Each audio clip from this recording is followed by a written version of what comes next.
Bien, bueno, a partir de hoy vamos a empezar la siguiente unidad, que se trata de eh, aplicaciones de todas las cosas que hemos estado viendo hasta el momento, de todos los resultados de existencia, de caracterización de las soluciones y cuáles son las implicaciones que esto tiene en diferentes problemas. Vamos a enfocarnos en dos áreas de aplicación, que son el cálculo de variaciones y el control óptimo por una parte, y el análisis funcional de las ecuaciones diferenciales parciales por otra. Después, cuando terminemos esta unidad, vamos a pasar a otros temas que tienen que ver con cómo se resuelven en la práctica estos problemas. Y para eso, bueno, hay varias cosas que hay que tomar en cuenta, y vamos a terminar con una introducción a los métodos iterativos que son los más importantes para hacer resolver este tipo de problemas de manera numérica. Entonces, la clase de hoy y la próxima vamos a estar hablando de cálculo de variaciones y control óptimo. Creo que la mayoría debe haber ya visto el curso, bueno, no sé, pero muchos quizás ya vieron el curso de control óptimo teoría y laboratorio. Así que algunas de las cosas que vamos a comentar aquí les serán conocidas. Pero vamos a enfocarlas desde el punto de vista del análisis convexo para estudiar entonces los problemas, el tema de la existencia de soluciones, la caracterización eh, de algunos problemas particulares que son como ejemplos icónicos de cómo se aplica esta teoría en este tema. O sea, hoy va a ser una pequeña introducción más por el lado del cálculo de variaciones. Y en realidad lo que vamos a tener hoy va a ser muy poquito de análisis convexo, va a ser más bien de cálculo diferencial de la parte que vimos al principio del curso, y también en conexión con el curso de cálculo diferencial y variaciones que probablemente varios de ustedes ya tomaron también. Entonces, bueno, vamos a comentar esto, a ver qué. Vamos a empezar por el problema, empezar por el principio, digamos. El problema de la braquistócrona es quizá el problema más clásico y más icónico y más conocido del cálculo de variaciones. Quizá, bueno, no sé, yo creo que de verdad es el ejemplo como más representativo y más conocido. Pero tiene que ver es un problema físico, un problema como de diseño óptimo, que tiene que ver con encontrar la curva que hace que una partícula que va por una pista, que es el objeto que se quisiera diseñar, sin roce, una partícula que solamente por el efecto de la gravedad puede bajar desde un punto x0, y0 a un punto xf, yf, que está a nivel y, digamos, más abajo, en el menor tiempo posible. Entonces, la idea es que desde este punto hasta este punto, que son dos puntos del plano, uno podría hacer un camino para ir de aquí para acá. Uno podría hacer muchos caminos, podría ir así como recto para acá y después bajar aquí completo y bajar después allá. Obviamente, por efecto de la gravedad, no puedo subir de este nivel y luego bajar. Más o menos obvio también que si me paso para allá y devuelvo para acá, eso va a ser más lento que si voy una vez directo por aquí. Así que toda la curva debería estar como contenida dentro de este rectángulo entre estos cuatro puntos. Lo que se busca es en cuál de esas curvas, que podrían ser muchas, bueno, por ejemplo, aquí hay unas cuatro diferentes, por cuál de esas la bajada es más rápida. Entonces, imagínense que hay una pista que está construida con canal que puede bajar el objeto, y se desea que con la pura gravedad llegue al punto final de destino lo más rápido posible. La respuesta es más o menos algo como así, y es la cicloide. De hecho, es una cicloide particular que llega horizontal aquí a este punto. Entonces, bueno, esa es la que hace que se mueva más rápido. ¿Cómo se llega a esa conclusión? Bueno, es posible hacer unos cuantos calculitos y comprobar que efectivamente esto se puede entender como un problema de minimización. Vamos a minimizar el tiempo recorrido por la partícula sin roce, por acción de gravedad, etc. Entonces, ese tiempo se puede describir en función de la geometría de esa curva o de las posibles curvas, y vamos a escoger entre todas las posibles curvas que dan sus respectivos tiempos, cuál es la que nos da el tiempo. Entonces vamos a empezar por plantear este problema con un poquito más de precisión para dar, para introducir o presentar el problema general o el problema clásico del cálculo de variación. Entonces, una forma de hacerlo para plantear lo que vamos a hacer aquí es que vamos a reparametrizar la rapidez en longitud de arco. La longitud de arco es la variable S, recorre la curva a rapidez constante. Entonces, la velocidad,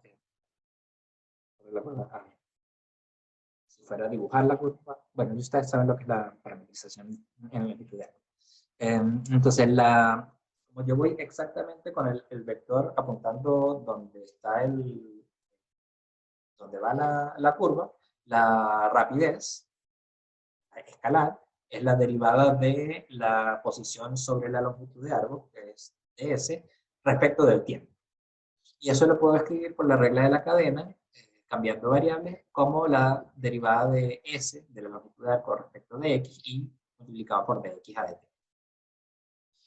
La derivada de s con respecto a x ya la conocen, es la raíz cuadrada de 1 más y prima de x al cuadrado. Eso, ahí es donde interviene entonces la geometría de la curva. La curva es y de x, o sea, a cada x le corresponde una cierta altura, y tenemos esta entonces la derivada de la longitud de arco con respecto a la x en esa expresión.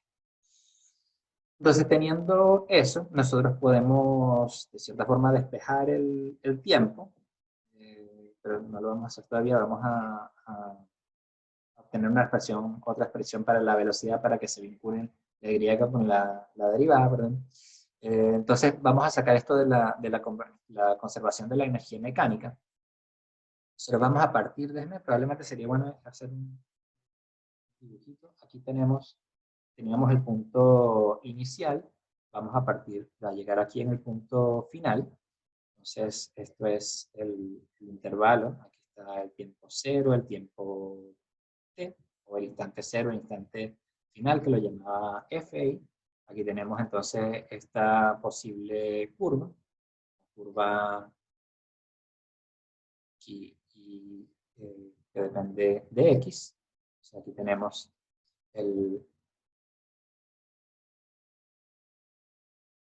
la variable tiempo que estamos llamando x, y en el plano xy, porque no es el tiempo. Entonces tenemos aquí la longitud de arco, como les digo, es 1 más y al cuadrado. Aquí estamos a altura y0. Aquí, si estamos partiendo del reposo, entonces la energía mecánica es solamente energía potencial. Por lo tanto, tenemos entonces esta expresión del lado derecho que me da la energía mecánica en el momento inicial, que es masa por gravedad por la altura, tomando como eje de referencia de energía potencial cero, la altura cero. Y cuando nos encontramos en algún momento, en nuestro paso a lo largo de la curva, vamos a estar acá, vamos a estar a una altura y, y vamos a tener una velocidad, una rapidez v. que va a estar en un vector velocidad que va a ser tangente a la curva. Y entonces la rapidez va a intervenir en la energía cinética. Vamos a tener entonces un medio de la masa por la rapidez al cuadrado y vamos a conservar una parte de la energía potencial que, bueno, se va a ver transformado en energía cinética al bajar de aquí. Y bueno, al llegar acá vamos a llegar con una cierta velocidad rapidez final, pero bueno, al último. No nos dicen nada de que tengamos que llegar con rapidez cero, ni rapidez máxima, ni nada. El tiempo es lo que queremos que sea. Entonces, al igualar acá la energía mecánica al inicio y durante el transcurso del movimiento de la partícula a lo largo de la pista, podemos, bueno, cancelar la masa.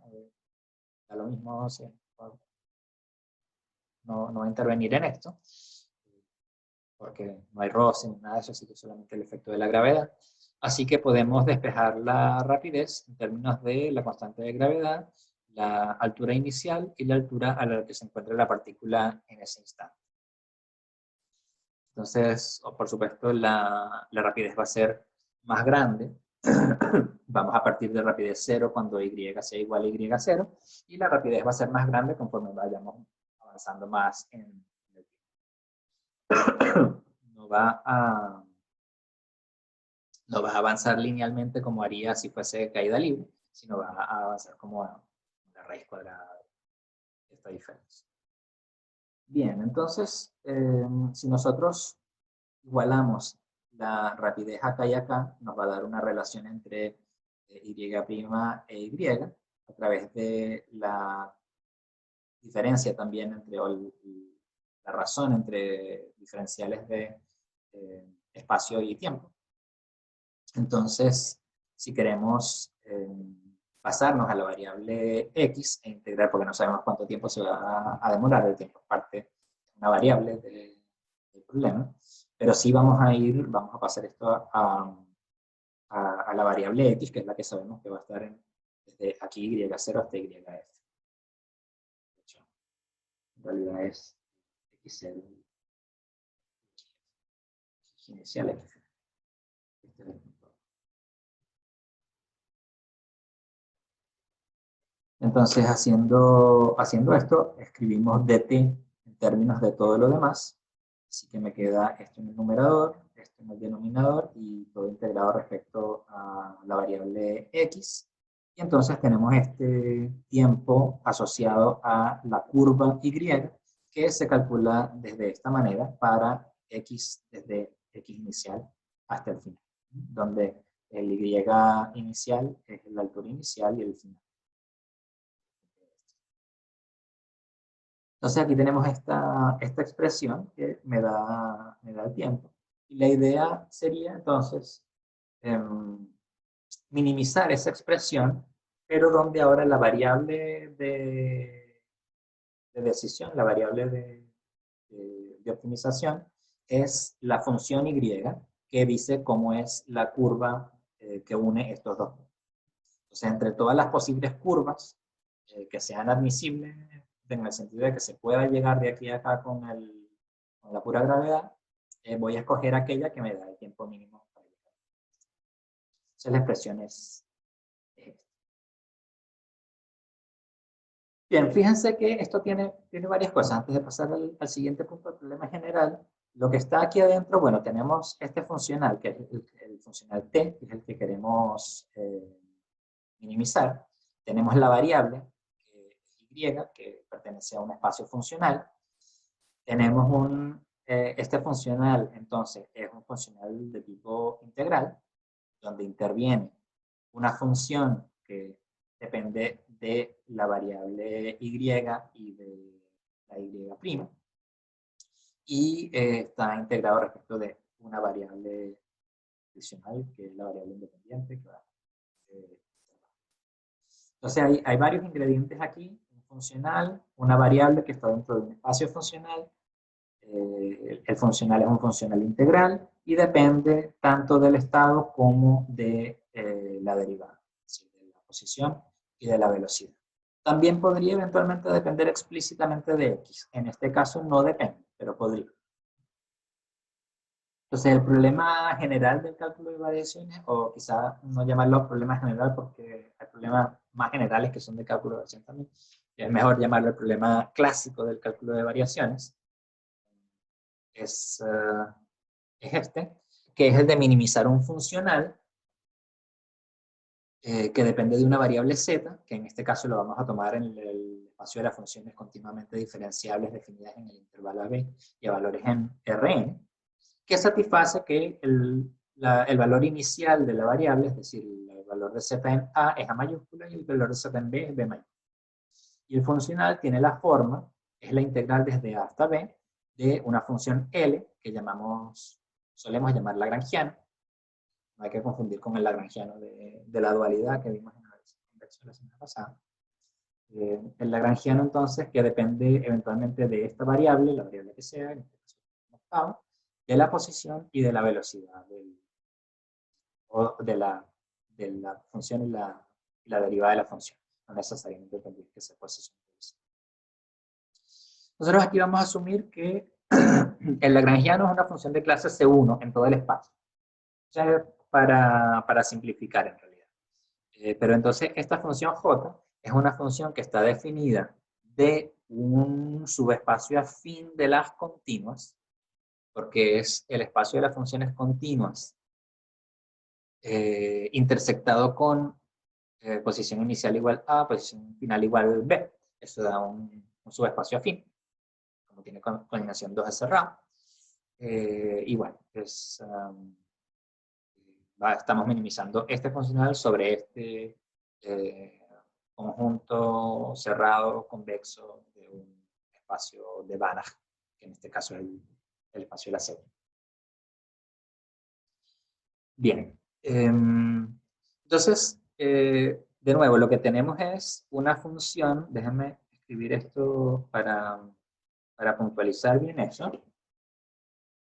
Tenemos una función J que está definida desde un subconjunto C de un espacio de Banach X, podría ser eventualmente todo el espacio, toma valores, en este caso, en R, no fuese diferenciable, quizá podría uno pensar en los reales extendidos. C, en este caso, bueno, X es el espacio de las funciones continuamente diferenciables definidas en el espacio AB y a valores en R. C es el conjunto de las X en X, tales que X de, bueno, las llame Z, pero A y X de B igual a B, cerrado convexo. ¿Sí? Y la condición de la regla de Fermat nos dice que si X es solución, bueno, ahora le voy a llamar si Z es solución, entonces tenemos que la derivada de J, evaluado en Z barra, en la dirección de H, es igual a 0 para toda H de clase C1, tal que cumpla para toda H en C, en realidad. H en C. Ustedes pueden verificar que esto es exactamente lo mismo que decir que la derivada de J en Z aplicada en H menos Z es mayor o igual que 0 para toda H. Podemos tomarla todas las H, entonces al tomarla para un lado y para el otro, podemos ver que el signo tiene que ser igual a 0 y todos los elementos de C son justamente los que satisfacen. Entonces, se ve fácilmente que la condición de optimalidad que da la regla de Fermat por el hecho de ser esto es un semiespacio afín. Un subespacio afín. Entonces, listo. Aquí, si es que el problema tiene solución, la solución es Z barra, entonces la solución Z barra tiene que satisfacer eso. Bueno. Es más, esto está muy bien. Muchas gracias por este resultado, pero esto no me dice mucho sobre cómo resuelvo esta ecuación. Tengo que ver qué es lo que significa esto que está acá y qué es lo que significa que esta derivada valga 0 en todas las direcciones justamente que están dentro de este subespacio afín C. Entonces, lo que dice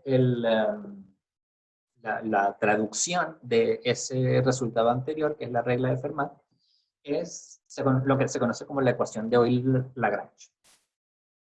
Entonces, lo que vamos a ver ahora en un momento, les voy a contar cómo se llega a esta conclusión, es este resultado, que es el teorema de optimalidad, la condición necesaria de optimalidad que nos da la ecuación de Euler-Lagrange. Recordemos que no hemos pedido nada de convexidad del funcional J, por lo tanto, no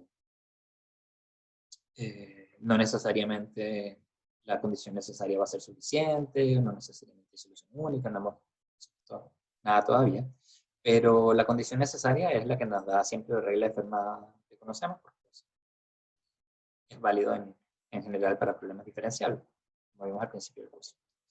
Entonces, en lo que se traduce ese resultado de que la derivada sea igual a 0 para toda h en C, es que la función que a t asocia la derivada con respecto al tercer grupo de variables del lagrangiano en la solución, y aquí fíjense que estoy definiendo la función L.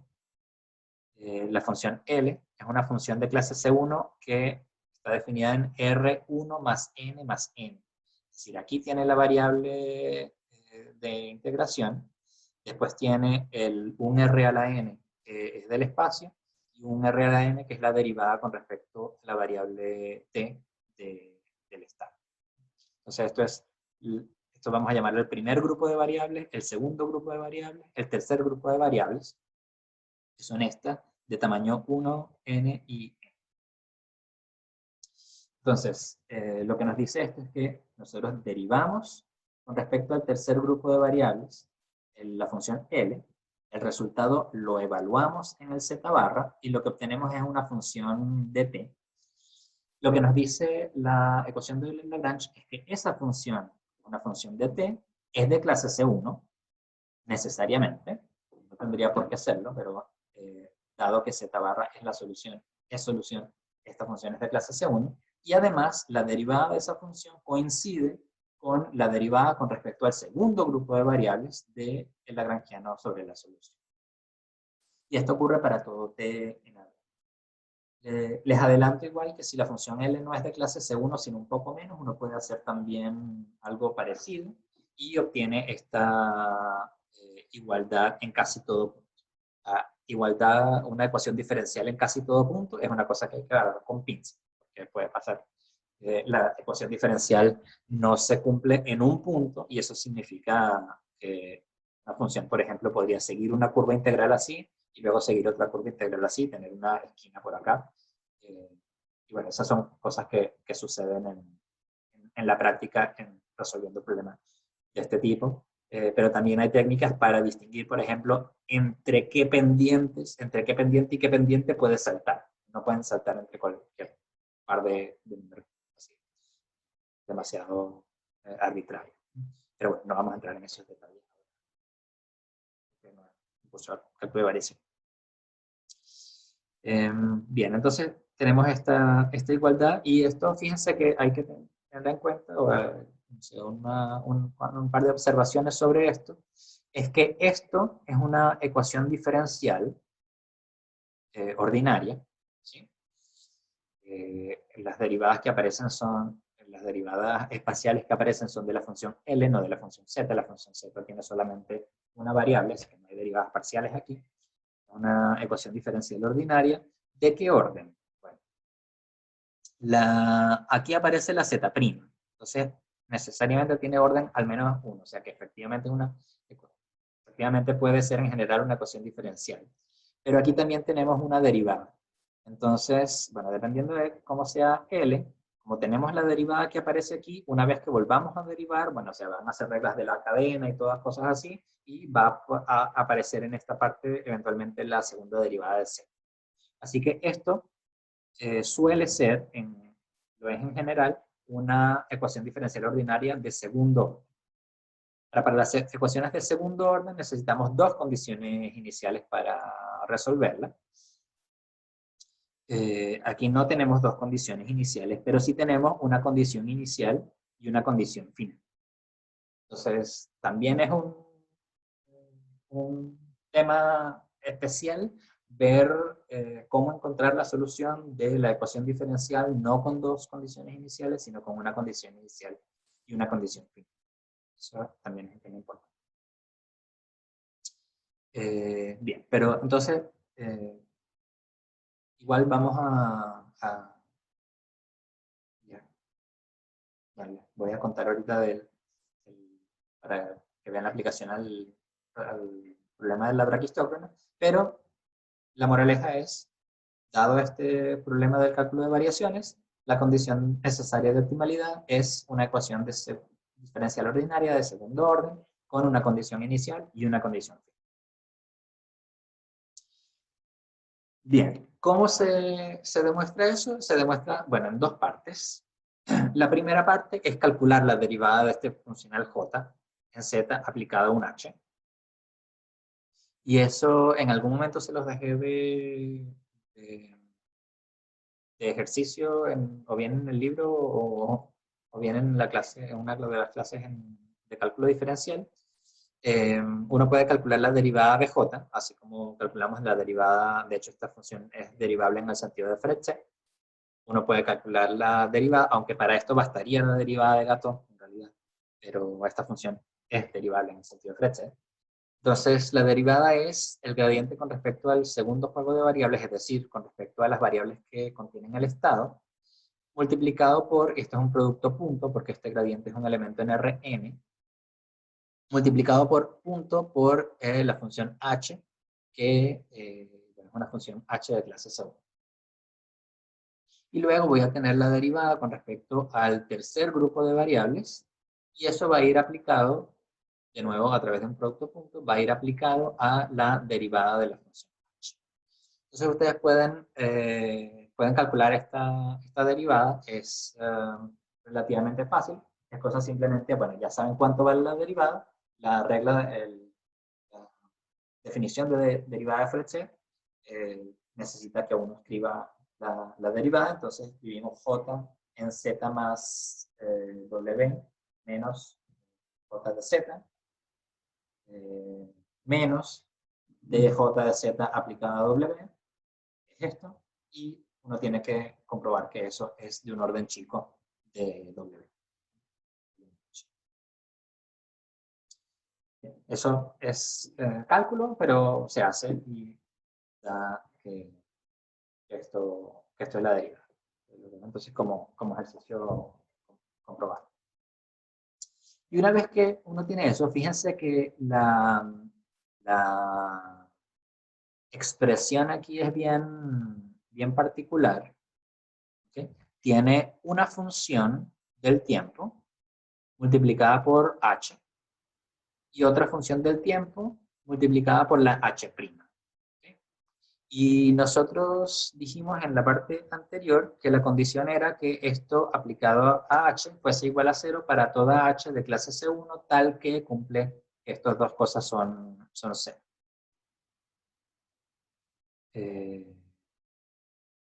Entonces esto uno puede, si lo vamos a hacer el cálculo, podemos demostrar que si tenemos dos funciones alfa y beta continuas de A y B, que satisfacen que esta integral es igual a 0 para toda eta que sea de clase C1 y que se anulen los extremos, entonces esta función que acompaña la derivada necesariamente tiene que ser de clase C1 y tiene que ser una primitiva de la función alfa, es decir, que su derivada tiene que valer la función que aparece aquí de este lado. Y, esto es un lema como técnico, pero vamos a demostrarlo porque es interesante. Y fíjense que es exactamente el caso que tenemos acá. Nosotros tenemos una función alfa, que es una función del tiempo que está aquí. Bueno, esto lo podemos hacer, esto en principio son n funciones, porque esto es un producto punto en Rn, así que tenemos en cada una de las componentes tenemos la misma cosa, pero no puede pasar de del caso componente del caso escalar, poniendo 0 en todas las componentes salvo en una, y en una poniendo la h o la eta, y así lo resuelvo. Entonces tenemos una función del tiempo que aparece acá, multiplicada por esta función eta, que es la de las veces de la h, pero en el caso escalar. La eta satisface, es de clase C1 y satisface que vale 0 en ambos extremos. Esta función alfa es continua porque la función z la estamos buscando justamente en las funciones de clase C1. Así que si esta z' es una función continua, esta es una función continua, la L era una función de clase C1, por lo tanto su gradiente con respecto a estas variables es una función continua, así que composición de continua es continua, esta función que está aquí es continua. Entonces tenemos esta alfa, esta eta, que es la versión escalar de esta h, y aquí la misma cosa, tenemos que el L es de clase C1, por lo tanto esta función es continua, y la estoy componiendo con una función que también es continua, por lo tanto tenemos que la función beta es continua. No tenemos inmediatamente que la función es diferenciable, ni es de clase C1, pero o sea, no, eso lo vamos a tener como consecuencia. Pero en principio lo que sí es continuo. Y entonces lo que sabemos por la condición de la regla de Fermat es que este producto integrado da 0 para toda eta con estas características. Entonces lo que dice el lema es que bajo estas condiciones la beta es diferenciable, o sea, esta función es diferenciable, de hecho de clase C1, y su derivada da esta función que está aquí, que es justamente lo que dice la ecuación de Euler-Lagrange. Esta función es diferenciable, es de clase C1, y su derivada da esta función que está aquí, que es la que aparece entonces en esta parte del lado de acá, acompañando a la h. Entonces vamos a ver cómo hacemos la demostración de este lema, que es clave entonces, para el problema del cálculo de variación. Entonces, lo primero que vamos a hacer un caso base, y a partir de un caso más sencillo, un caso particular, y a partir de eso entonces vamos a construir. Vamos a hacer un caso particular preliminar, que es cuando alfa es la función constante idénticamente 0. ¿Qué es lo que nos dice el resultado? Nos dice que si se cumple esto para toda eta, entonces la beta es de clase C1 y beta prima es alfa. Si alfa es 0, la beta prima tiene que ser 0, o sea que la beta tiene que ser constante. Entonces, en el caso particular de que alfa sea idénticamente 0, lo que nosotros tenemos que demostrar es que si se cumple, bueno, es que la integral de esto es igual a 0 para toda eta que cumple estas características. Este término desaparece porque el alfa estamos suponiendo que es 0. Entonces tenemos que comprobar que la beta es constante. Bien, entonces vamos a ver eso, que es lo que nos dice. Aquí. Probaremos que si la integral desde a hasta b de beta de t, eta prima de t es igual a 0 para toda eta, llamar h el espacio donde cumplir esto, entonces beta es idénticamente, vamos a llamarla b, una constante.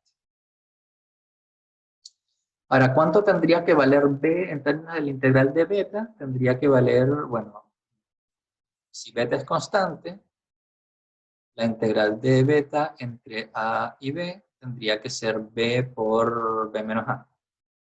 Así que vamos a definir b como 1 partido por b menos a, integral de ab de beta de t, y vamos a mirar qué es lo que pasa con la función h de t.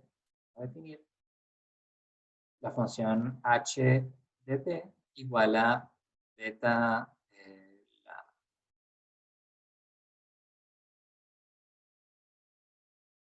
la función h de t igual a la integral desde 0, desde a hasta t de beta de S menos B de S. ¿Qué propiedades tiene esta función h? Bueno, h en 0, ¿cuánto vale? En a, perdón. H en a es la integral desde a hasta a. La integral desde a hasta a es 0. ¿Cuánto vale h en b? Bueno, h en b es la integral desde a hasta b de beta de s menos b por la integral desde a hasta b, o sea, b menos a. Y por la definición de b es 1 partido por b menos a por la integral de esto, que es justamente lo que aparece aquí. Entonces, por lo tanto, esta h también vale 0. Ahora, la función beta estamos suponiendo que es de clase C0 y esta h es una primitiva de beta, bueno, de la función beta menos una constante, que también es igual de continua como sea esta beta. Entonces, una primitiva de esto va a ser una función de clase C1.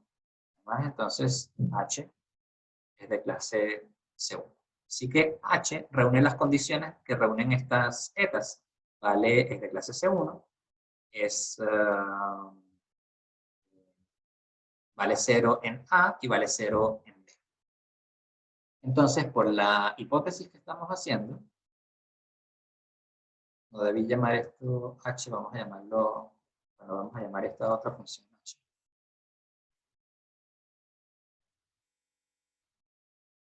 Vamos a llamarla h menos 1.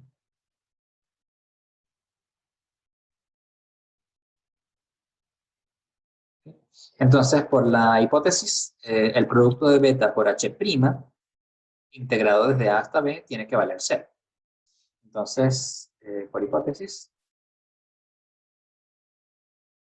tenemos que la integral desde a hasta b de beta de t por h' de t tiene que ser igual a 0. ¿Para quién es h'? H' es, por primer teorema fundamental del cálculo, es la función que está aquí adentro evaluada en el extremo variable que esté. Entonces esto es equivalente a decir que 0 es igual a la integral desde a hasta b de beta de t por h' que es beta de t menos b de t. Perfecto. Vamos a completar a este beta, vamos a restarle y sumarle b, de manera que aquí nos quede un cuadrado y podamos manipular eso más fácil. Ponerle un poquito más de espacio aquí. Vamos a escribir esto como, entonces, la integral desde a hasta b de beta de t menos b al cuadrado de t. Le resté b, así que le sumo b, más b por la integral desde a hasta b de beta de t menos b de t. Ok, ¿cuánto vale este término que está aquí? Este término, poner otro color, esto vale b por la integral desde a hasta b de beta de t menos b cuadrado, ¿no? B cuadrado. Bueno, en realidad esto ya sé que vale 0, ¿no? Porque esto es h en b. Pero bueno, esto es b, b cuadrado por b menos a, ¿no? Así que esto es b cuadrado por b menos a, ¿también? Menos b cuadrado por b menos a. Y esto es igual a 0. Así que este término se va y me queda que lo anterior es equivalente a decir que 0 es igual a este término. Ahora, esta es una función que es continua, no negativa, e integra 0. Entonces, necesariamente, esto implica que b beta de t menos b es idénticamente 0, por ser continua, no negativa, e integrar 0. De manera que b beta de t es constante igual a b.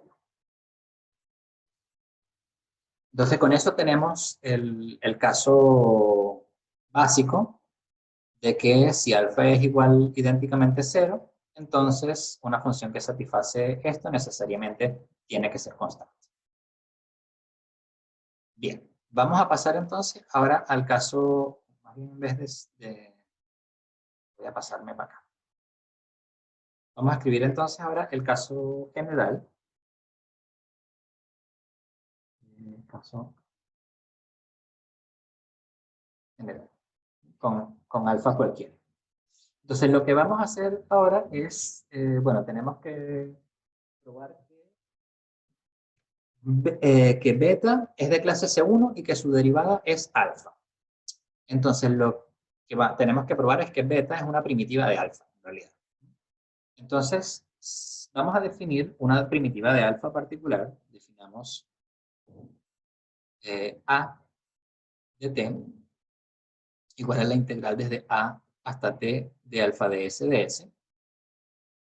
Y lo que queremos probar entonces es que beta menos a mayúscula es constante. Porque eso va a decir entonces que beta es otra primitiva de alfa. Entonces probaremos que esta beta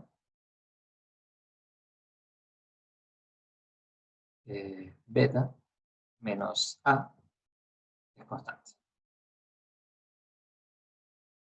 Entonces, si queremos usar el caso anterior, nos bastaría comprobar que beta menos a, cuando yo la multiplico por cualquier derivada de una función que valga, que sea de clase C1 y valga 0 en los extremos, la integral tiene que valer 0. Entonces, para ello,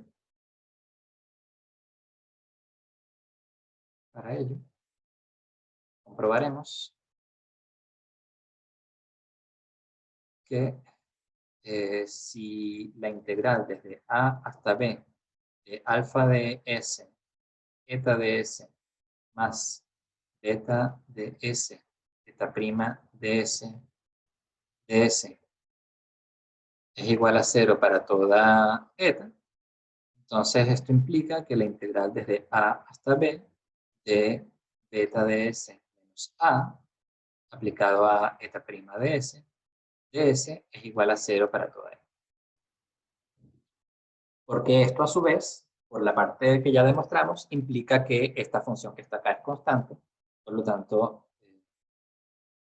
la función beta es esta integral más una constante, así que al derivarla me queda, bueno, en primer lugar es de clase C1 y al derivarla me queda exactamente alfa. Entonces, bueno, no es demasiado sospechoso que para llegar desde aquí hasta acá lo que tenemos que hacer es una integración por partes. Entonces lo que vamos a hacer es usar integración por parte en este término que está acá. Y para eso entonces, fíjense que nosotros queremos que aparezca la derivada de eta, lo que queremos que aparezca acá, que aparezca la primitiva de alfa, que es la a. Entonces nos conviene hacer u igual a esto, de b igual a esto. Entonces vamos a decir u es eta de s, de u es eta prima de s de s, de b es alfa de s de s, por lo tanto b es a mayúscula de s. Entonces, usando la vaca, tenemos que integral de a hasta b, de alfa de s, eta de s, s, eta de s, de s, es igual a u por b, esto por esto, eta de s por a de s, evaluada entre a y b, menos la integral desde a hasta b de v de u, que es a de s por eta prima. A de s por eta prima de s de s. Bien. Ahora, la eta es, recuerden que esto toda eta no es toda eta toda. Es toda eta que sea de clase C1 y que se anule en los extremos. Entonces, cuando yo evalúo tanto en A como en B, este término es 0 y por lo tanto esta multiplicación es 0, así que estos dos términos se cancelan. Así que esta integral es igual a esta integral, y bueno, ya ven que juntando estas dos cosas me queda que esto me da exactamente esta integral que está aquí. Por lo tanto, el hecho de que esto sea igual a 0 para todo eta es equivalente, implica en particular que esto es igual a 0 para todo eta, y por la parte anterior que demostramos significa que esto es constante y por lo tanto beta es de clase C1 y su derivada es esta. Así que con eso terminamos la demostración. Ya me expresé así, es una cosa como más bien de problema de cálculo, bastante elemental, pero bueno, hay que darse cuenta de que esto es lo que uno necesita comprobar para obtener este resultado. Así que obtenemos que esto es de clase C1 y su derivada da esto, que es precisamente lo que nos dice la ecuación de Euler-Lagrange, que esta derivada es 0 y esta integral es, esta función es de clase C1 y su derivada. Perfecto. Entonces, ese es el resultado como básico del cálculo de variaciones, que es la ecuación de Euler-Lagrange. Y como ejercicio, les voy a pedir que escriban la ecuación de Euler-Lagrange para la braquistócrona y comprueben que las soluciones son una familia de cicloides. Esto no es tan fácil. Probablemente tengan que investigar por ahí. Intenten hacerlo. Ahí uno puede escribir la cicloide de manera paramétrica y usando la forma paramétrica ver que la familia de las cicloides satisface la ecuación diferencial que se obtiene al aplicar la ecuación de Euler-Lagrange para el problema de la braquistócrona, es decir, el que tiene el funcional j igual a este t que se escribe de esta manera. Fíjense que aquí no está la variable t, la variable x de manera explícita, sino solamente a través del estado y la velocidad. Entonces con esto pueden calcular la derivada de esto con respecto a la segunda variable, con respecto a la tercera variable, luego evaluarla en la solución, hacer la derivada, y etc. Entonces, igual déjenme, porque esto es un tema que a veces se olvida un poco, la manera como se usa la ecuación de Euler-Lagrange, a ver si el manual de uso de la ecuación de Euler-Lagrange. Ahí, primer paso, calcular, o más bien paso 0, escribir. Yo les recomiendo que escriban L de T, U, V, luego calcular la derivada con respecto a U de L en cualquier T, U, V. Luego, paso 2, calcular la derivada con respecto a V de L, T, U, V. Hasta aquí en estos pasos no tiene nada que ver con la función Z o Y o como la quieran llamar. Es simplemente calcular estos objetos que son L, gradiente con respecto a las variables U, gradiente con respecto a las variables V. Después, 3, es evaluar que la derivada con respecto a las variables U de L en la trayectoria, ¿okay? Y de derivada con respecto a B en la trayectoria. Luego 4, derivada con respecto a T, esto vamos a llamarlo de una vez beta.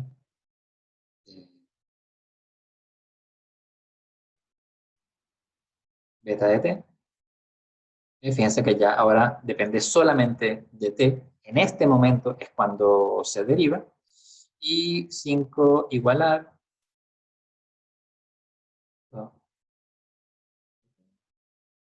Beta prima de T igual a alfa de T. Y 6 resolver ajustando las constantes.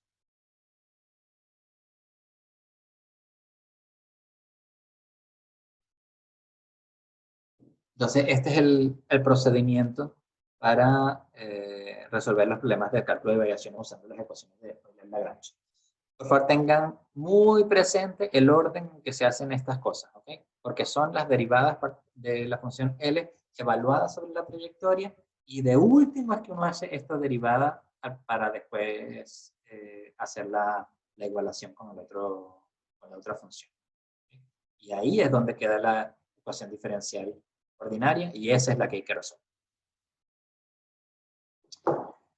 Vale, perfecto. Entonces, ahí les dejo que lo miren para la braquistócrona. También hay otro ejercicio otro problema que es entretenido, que es el de la catenaria, que es la curva que se forma cuando ven, por ejemplo, los cables de electricidad que están colgando. Eso hace una curva. Esa curva está formada por el propio peso de la cuerda. La forma que obtiene ahí es la que minimiza la energía potencial y ustedes cuando escriben la fórmula para la energía potencial y minimizan eso, justamente lo que les da es un problema de cálculo de variación. La ecuación de Euler-Lagrange es lo que es y la integral, o sea, la solución de esa ecuación diferencial es lo que se conoce como la catenaria y es una cosa que tiene que ver con cosenos hiperbólicos.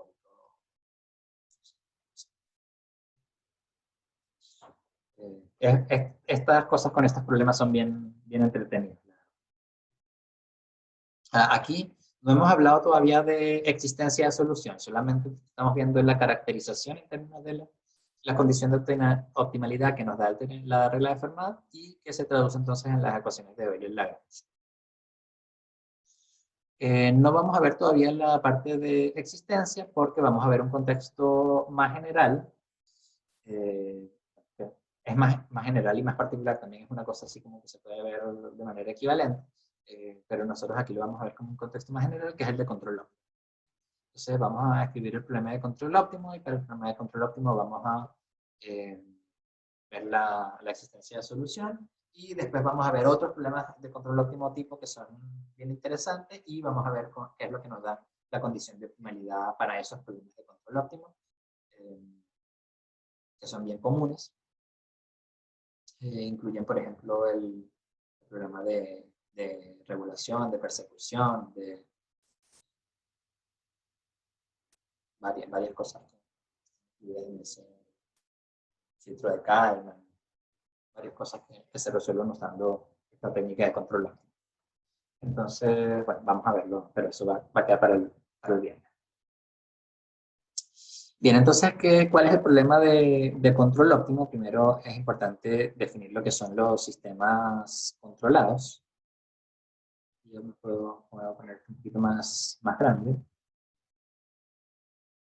Me parece que aquí no voy a escribir. Vamos a considerar este sistema. En principio, este es un sistema de varias variables, podría ser en Rn, de manera que estas son matrices. Esta es una matriz que sí tiene que ser cuadrada. Podría ser rectangular si las dimensiones de u y x son distintas. Vector del tamaño de x. Entonces, esta ecuación diferencial tiene un parámetro, de input, que es u. Esto es lo que conocemos como el control.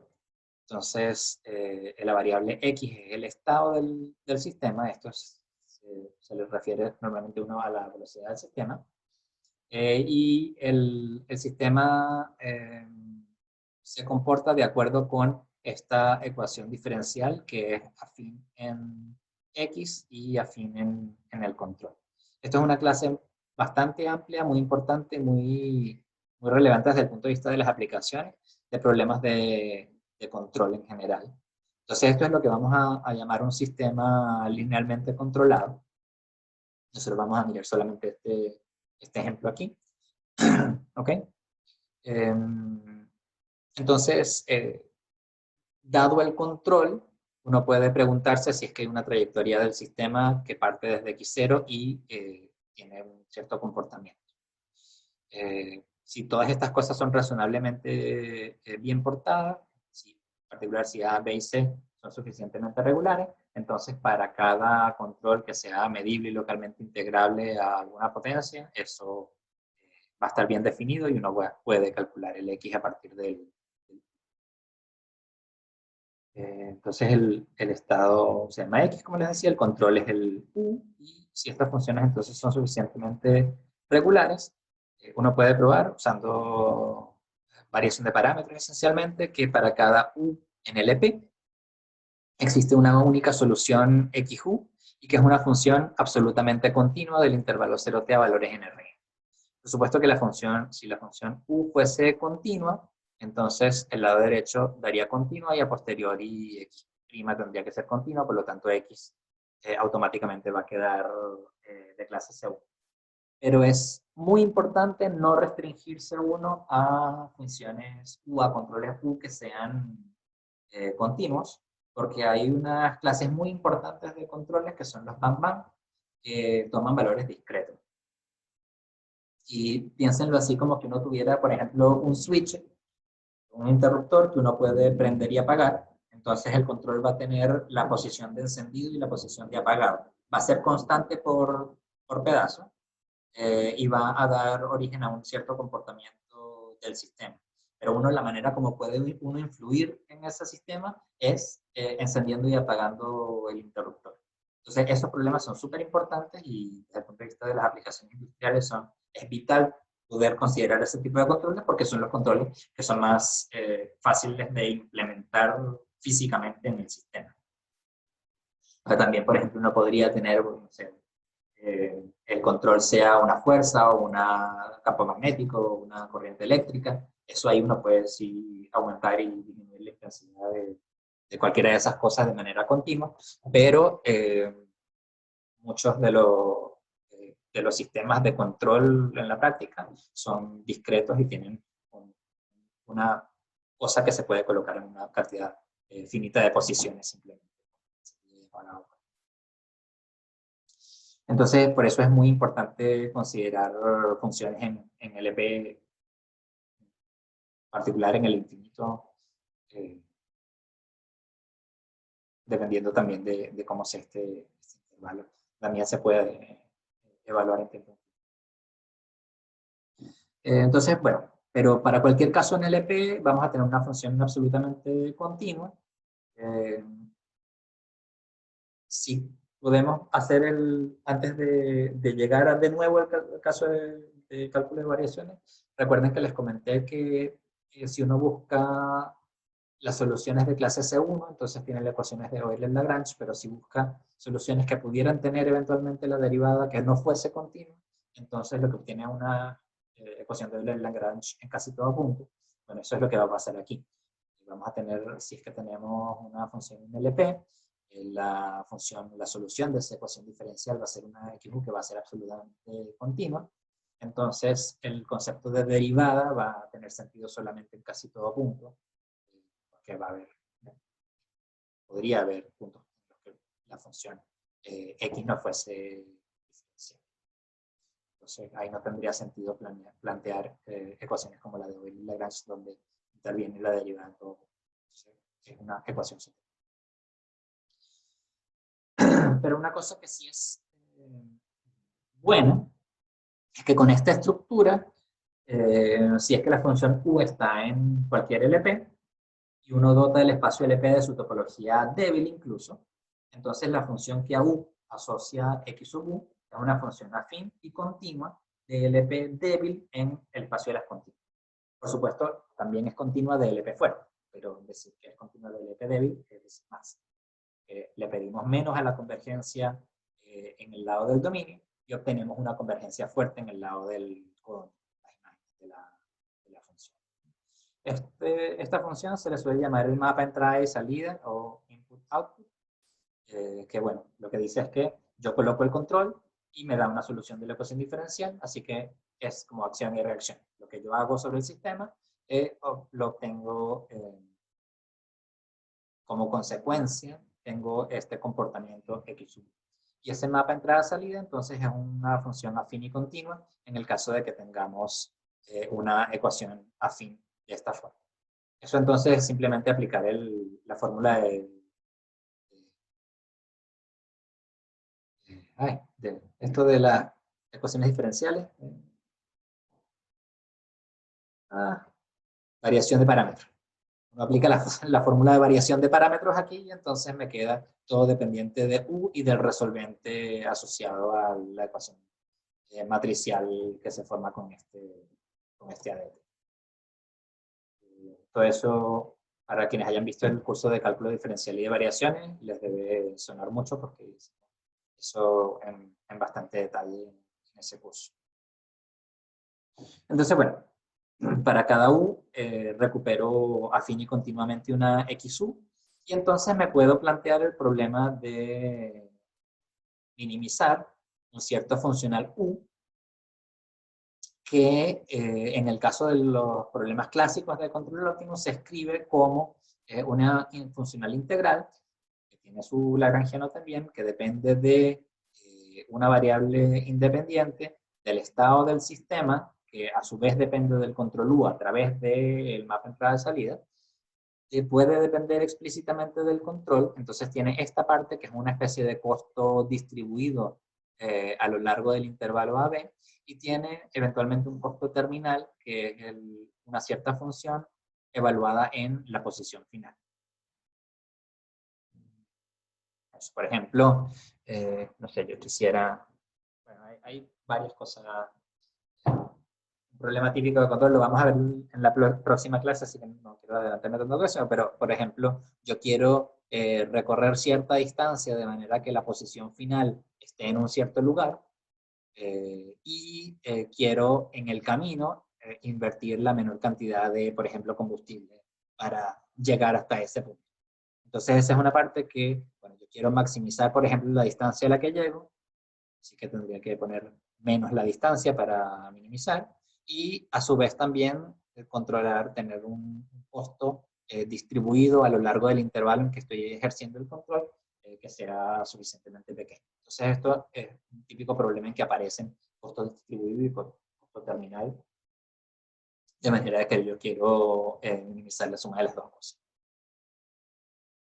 Ahora, esto está sujeto a que hay una cierta condición inicial. Yo parto, el sistema parte de un cierto instante A, de un cierto lugar A mayúscula, y quiero que en el momento final el estado se encuentre en un cierto conjunto objetivo, que se suele usar la letra T por target en inglés. Esta es una condición que se llama de controlabilidad. Yo quiero llevar el sistema a una cierta región del espacio. Si es que no tengo restricciones de este tipo, el conjunto T puede ser simplemente el espacio completo. Puedo pedir que el conjunto T tenga exactamente un elemento y ese elemento sea esa B mayúscula que tenía al principio. ¿Ok? Pero podría, por ejemplo, querer que el espacio, el estado en el tiempo B esté a distancia más chica que tanto de un cierto punto objetivo, por ejemplo. Podría ser algo de eso. Entonces, eso es una restricción de controlabilidad.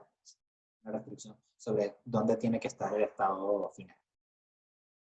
Entonces, fíjense que si escribimos A igual 0, B igual la identidad, C igual 0, H no me acuerdo cuál era, H es el costo terminal, y tau el conjunto que tiene solamente un elemento y es B, fíjense, vamos a recordar esto, 0, identidad y C, es simplemente decir que aquí tenemos 0, por lo tanto esto no aparece, B es la identidad, así que tengo X' y C es 0, así que tengo X' igual U, así que en el problema aquí estoy metiendo la X', así que tengo X y X', o sea que es exactamente el problema de cálculo de variaciones, con esto igual 0 y la condición final z de b igual b, entonces obtengo exactamente el mismo problema que tenía. Entonces si resuelvo el problema de control óptimo con estas características particulares, resuelvo también el problema de cálculo de variación. Así que en ese sentido uno puede ver el problema de cálculo de variaciones como un caso súper particular del problema de control óptimo lineal con restricciones lineales afines. O sea, con aplicación entrada-salida lineal afín. O ecuación diferencial, o ecuación de evolución lineal. Entonces, en la próxima clase vamos a seguir con el problema de control óptimo, vamos a ver más sobre este problema. Vamos a estudiar la existencia de solución usando las cosas que conocimos del curso de análisis convexo. Y vamos a ver en un caso particular que es súper interesante, que es el caso de costo lineal cuadrático. Vamos a ver un ejemplo que lo vamos a poder resolver. Creo que no sé si está preparado, si no lo voy a preparar, para que lo podamos resolver así como que con detalles. Bueno, eso. Y ahí quizá les cuento si estamos bien con el tiempo y les puedo contar un poquito de cómo esto se relaciona con el problema de regulación, con el punto de calma. Cosas que también, son bien importantes en procesamiento, en estadística eléctrica. Bueno, entonces aquí paramos en la clase de hoy y continuamos entonces la próxima clase con un poco más sobre control.